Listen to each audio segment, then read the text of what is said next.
Eu convidaria agora o Dr. Sidney Agra, que vai nos falar sobre o conhecimento nas relações do homem com o meio ambiente.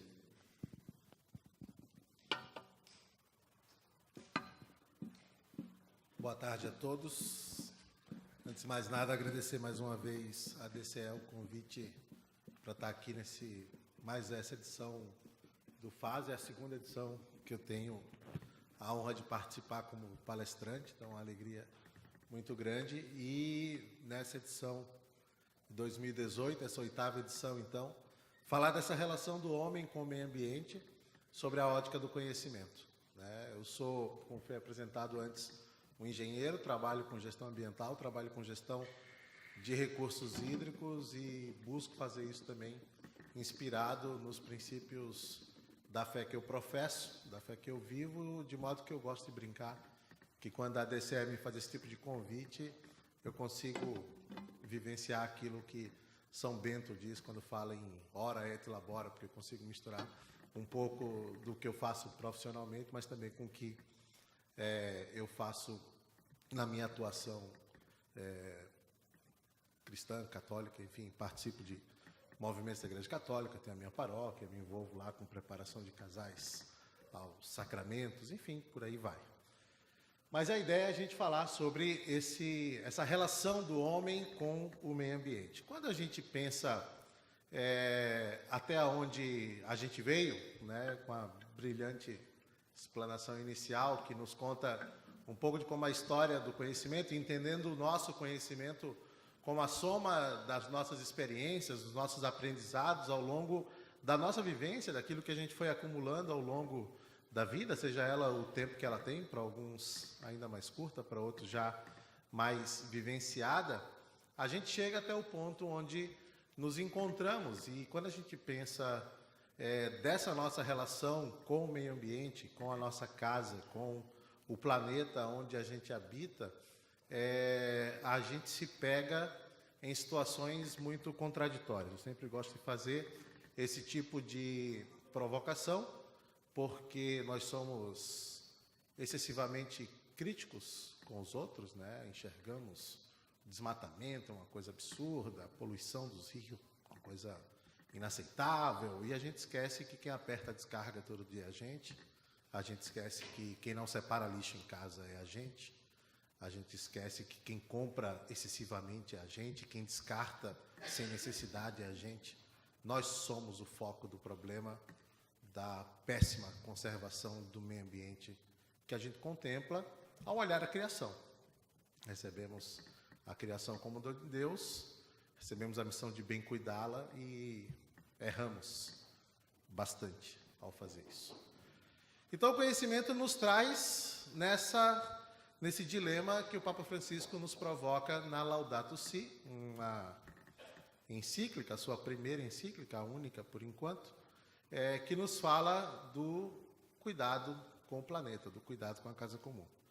E ele nos fala isso, que enquanto a gente enxergar o meio ambiente como um problema, enquanto a gente enxergar a gestão ambiental como um entrave ao desenvolvimento, a gente vai continuar numa concepção equivocada. A gente precisa entender o ambiente como algo que é dom divino, o meio ambiente como algo a ser louvado, pelo qual a gente deve agradecer, deve ser motivo diário da contemplação, da beleza da criação e de louvor por causa disso. Mas não é assim que a gente enxerga. A gente enxerga como um entrave. A gente está vivendo no presente momento, pós-eleitoral, um debate se o Ministério do Meio Ambiente e da Agricultura devem ser fundidos numa única pasta. Por quê? Porque o Ministério do Meio Ambiente é um entrave ao desenvolvimento agrícola brasileiro. É essa a raiz do problema. A gente não enxerga gestão ambiental, a gente só enxerga os processos autorizatórios, né, autorizativos. É preciso que as licenças sejam emitidas com mais agilidade. No contexto atual não é assim que acontece. Então, talvez a solução seja botar o mesmo ministro a cuidar das duas pastas, e aí, provavelmente, lá dentro, alguém vai ter que se entender. Mas não é essa a raiz do problema. Não é essa a raiz do problema. né? A última declaração que eu vi, o presidente eleito parece que vai voltar atrás e vai deixar 2 ministérios diferentes. Mas segue não sendo a solução. A solução não é tão simplista assim, juntar ou não juntar. Só para não dizer que eu falei só de uma experiência, a gente voltar alguns anos atrás, a gente enxergava na imprensa o debate da ex-ministra de Minas e Energia com a ex-ministra de Meio Ambiente, ou 2 personagens ainda ativas na cena política brasileira. O fato é que as usinas da Amazônia foram construídas, né, com muita polêmica e vão começar, se já algumas operando, outras prestes a começar a operar. Só para dar exemplo de 2 governos, um que já passou, outro que ainda não começou. Mas a discussão é exatamente a mesma. O meio ambiente é um problema, o meio ambiente é algo que a gente precisa resolver, o meio ambiente é algo que entrava aqui, que atrapalha o que a gente quer fazer. A gente quer empreender, a gente quer desenvolvimento. Quando a gente olha a doutrina social da igreja, a doutrina social cristã, há um capítulo inteiro lá, o capítulo 10 desse documento, que é o compêndio da doutrina social, que reúne ali o pensamento dos papas, da tradição da igreja, da doutrina sobre a sociedade, sobre o convívio social, né? E o capítulo 10 fala de salvaguardar o meio ambiente. E num dos itens, ele vai falar desta crise na relação do homem com o ambiente. E quando ele fala dessa crise, ele desenha para a gente 3 perfis, né? O primeiro, ele chama de exploração inconsiderada, ele chama de intervenção transformadora. A gente contempla a criação pensando apenas na manipulação, no desfrute, um manejo meramente utilitarista. Eu quero tirar daquilo tudo que eu posso, eu quero explorar toda a riqueza que está ali, eu preciso transformar aquilo em outra coisa, numa fonte de recursos para o meu processo produtivo, seja para a produção de alimentos, seja para a produção de outros bens de consumo, e eu não penso na consequência que isso traz à parte... Não está...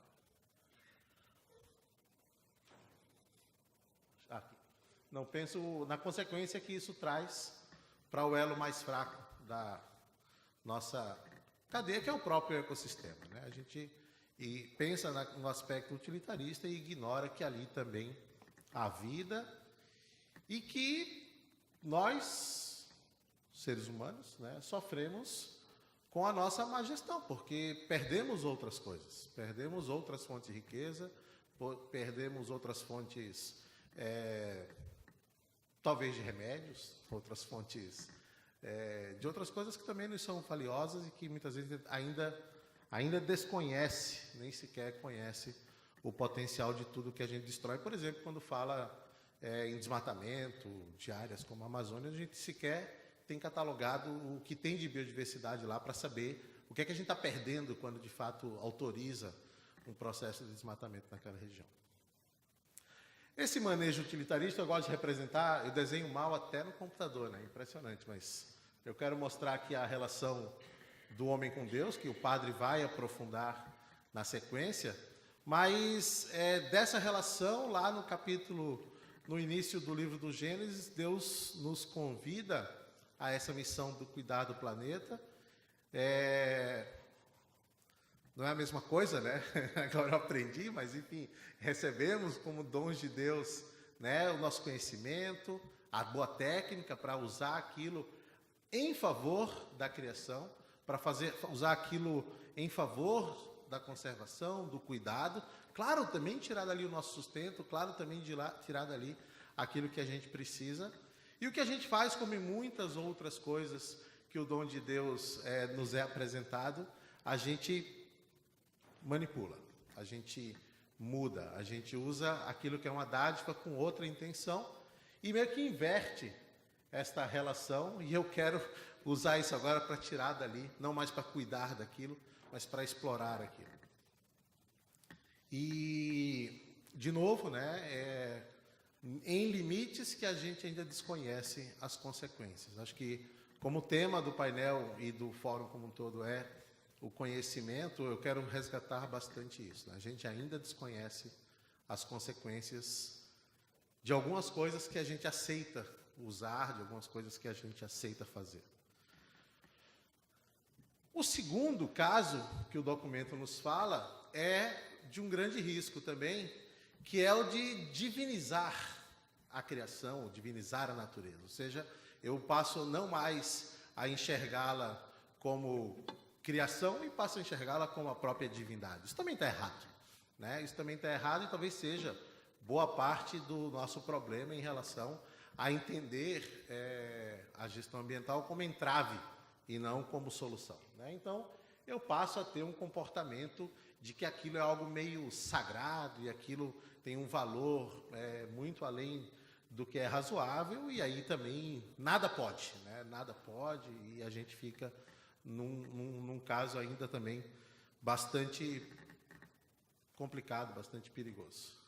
E, finalmente, o terceiro caso, que talvez seja o mais perigoso, porque ele é o que afeta a maioria de nós, como sociedade como um todo, que é um olhar indiferente, né? O homem alheio ao contexto ambiental. Não é comigo, tá ali os três macaquinhos, eu não estou vendo o que está acontecendo, eu não ouço falar sobre nada, eu também não falo nada, que é para não me comprometer, né? E deixa assim, tanto faz. Tanto faz se está conservado ou não, tanto faz, não me diz muito respeito e eu... né? E essa sensação de indiferença, essa sensação de um certo comodismo, eu vou pegar pesado, ou preguiça mesmo, é muito perigosa em todos os aspectos, né? Também nos aspectos relacionados à gestão ambiental, à nossa relação com o ambiente. É importante a gente ter muito claro que a gente não pode ser omisso, a gente não pode ser indiferente, né? São coisas que nos afetam diretamente, afetam a nossa saúde, né? A gente fala muito, vou falar na sequência, do ambiente como algo para as futuras gerações, é verdade, é nossa responsabilidade manter o ambiente saudável para as futuras gerações, mas também para a nossa geração, né? Cuidar da nossa vida, cuidar da nossa saúde, né? É uma série de questões que, de fato, de novo, assim, que a gente ainda desconhece e que muitas vezes a gente não para prestar atenção em coisas porque a gente finge que isso não é problema nosso. E aí a segunda pergunta, o que a gente ainda precisa aprender para ir adiante, né? Se o que a gente já sabe até agora nos traz nessa condição de enxergar ainda como um problema, e esse problema pode vir por um desses três olhares, né? Ou olhar a criação como algo de pouca relevância, ou como uma divindade, ou eu sou completamente indiferente a isso, a gente vai perceber que ainda há um longo caminho pela frente, porque a nossa responsabilidade, esse eu dei spoiler antes, né, é preservar o ambiente íntegro e saudável para todos de hoje e para todos do futuro, né, entendendo o ambiente como um bem coletivo, né, colocando em prática na gestão os princípios, né, da doutrina social da Igreja, como também já foi falado na fala anterior à minha, né, de como que vários desses princípios, como o bem comum, né, enxergar de fato o ambiente como algo para todos e para o bem de todos, para o bem da coletividade, da destinação universal desses bens, né, porque ele precisa estar acessível a todos, todos precisam poder fazer uso dele, né. Um princípio tão difícil de falar o nome como de viver na prática da subsidiariedade, né, complicadíssimo vivenciar isso. Isso é um princípio que está no sistema de gestão ambiental brasileiro, está na política nacional de recursos hídricos, né? Que tudo aquilo que puder ser resolvido na esfera mais local pode ser resolvido ali mesmo. Então, a gente faz gestão de recursos hídricos por bacia hidrográfica, e dentro da bacia as coisas se resolvem. Eu não preciso instituir uma política que vale para o estado do Rio Grande do Sul inteiro para resolver um problema do Rio Gravataí, ou para resolver um problema do Rio dos Sinos, ou para resolver um problema lá do Rio Santa Maria, na fronteira. Eu trato dele lá mesmo, com os usuários daquela bacia, com a sociedade daquela bacia. Mas dá um trabalho danado fazer isso, porque eu tenho que estar negociando em cada local com os atores locais, né? E certamente dá muito mais trabalho fazer assim, por conta de um outro princípio da doutrina, que é o princípio da participação. né? Aqueles que são afetados pelas decisões precisam estar na mesa para discutir, né? Precisam fazer parte, né, dos stakeholders, lá, dos tomadores de decisão, para cada um dos problemas que se colocam, né? E o princípio da solidariedade, né? Ou seja, a gente não pode querer fazer uso sozinho daquele bem ambiental que nos é oferecido. E, de novo, né, a gente perde de vista esses princípios, a gente perde de vista que o manejo deve se dar nessa ótica do bem comum, da solidariedade, da subsidiariedade, da participação.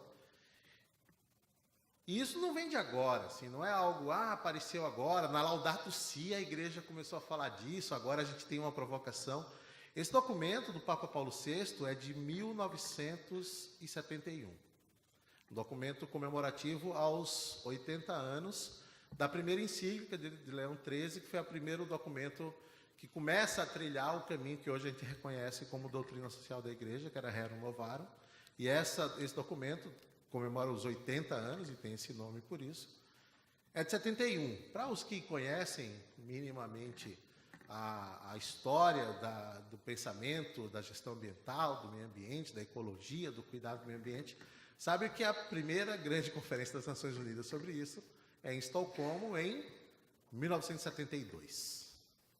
Então, mesmo antes, né, é claro que havia já pensamento crítico sobre isso, mas mesmo antes de você ter um documento das Nações Unidas, há um documento da Igreja onde um Papa fala que, e o tema do conhecimento tem tudo a ver com essa frase, né? Eticamente, o ser humano já tem consciência de que a exploração irracional da natureza acaba não só por destruí-la, mas o próprio homem é vítima dessa degradação.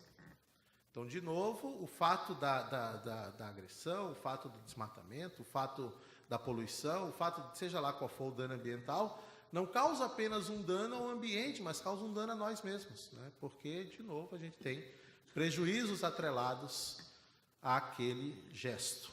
Prejuízos que nem sempre a gente sabe quantificar.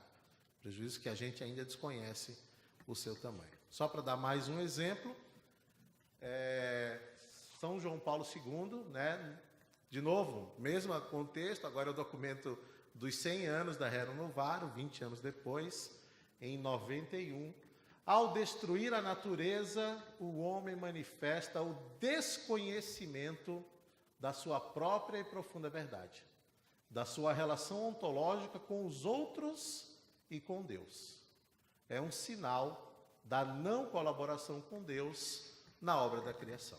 Então, a partir do momento que a gente não presta atenção nisso, a partir do momento que a gente destrói, ou mesmo quando a gente é indiferente a esta situação, estamos abrindo mão de um chamado que nos foi feito a sermos colaboradores no cuidado com a criação.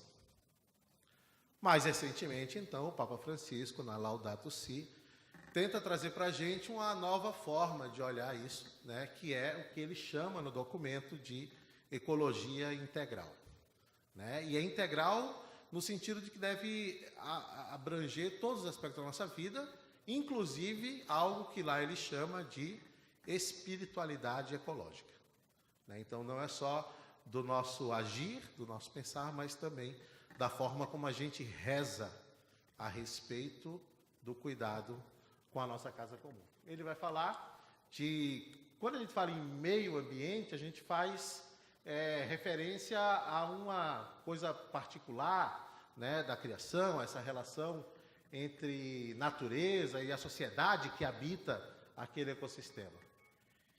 Isso nos impede, né, de considerar a natureza como algo afastado. Somos nós e o ambiente, né? Não dá para ser assim, né? O planeta não é a moldura, né, que nos envolve para a gente ter um cenário para que a gente viva, né? É algo real, é algo vivo que interage conosco.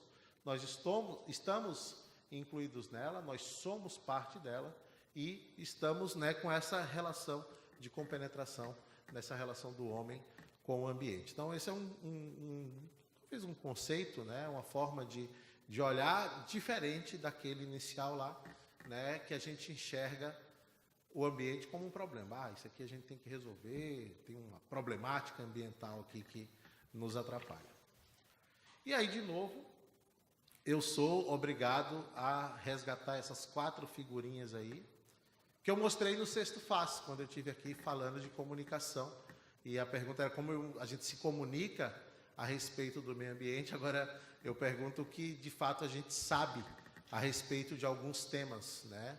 Porque se a gente faz minimamente qualquer busca, a gente fica com dúvida se aquecimento global está acontecendo ou não. A gente vai achar cientistas renomados que dizem que sim, que o planeta está aquecendo, a geleira está derretendo, vai elevar o nível dos oceanos, a população que vive em áreas litorâneas está comprometida. Mas a gente acha que vai encontrar quem diz que não, é só variabilidade, isso está até esfriando, mas está esfriando numa onda ascendente, daqui a pouco vai cair de novo, e agora? Está esquentando ou é só variabilidade entre um ano e outro? Né? Qual o efeito dos agroquímicos na água dos rios que viram a água que nos abastece? Essa água que a gente toma é verdadeiramente segura? O que a gente sabe, que a gente pode dizer, isso eu posso dizer para vocês, não quero causar alarmismo, ela atende os padrões de potabilidade da legislação brasileira. O DEMAI, aqui em Porto Alegre, a Corsã, os serviços autônomos municipais, entregam para a sociedade daquele município água dentro dos padrões de potabilidade. Quem mora em Porto Alegre no verão sente um gosto, sente um cheiro, e a água continua dentro dos padrões de potabilidade da legislação brasileira. O que é que isso nos causa? Não sabemos. A comida que está no nosso prato, manipulada geneticamente, acontece o quê? Qual a consequência disso?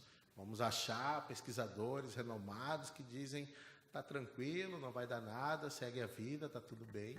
E vamos achar quem defenda que não, que isso é um absurdo, a gente vai ter sérios problemas de saúde, vai ter câncer, vai ter...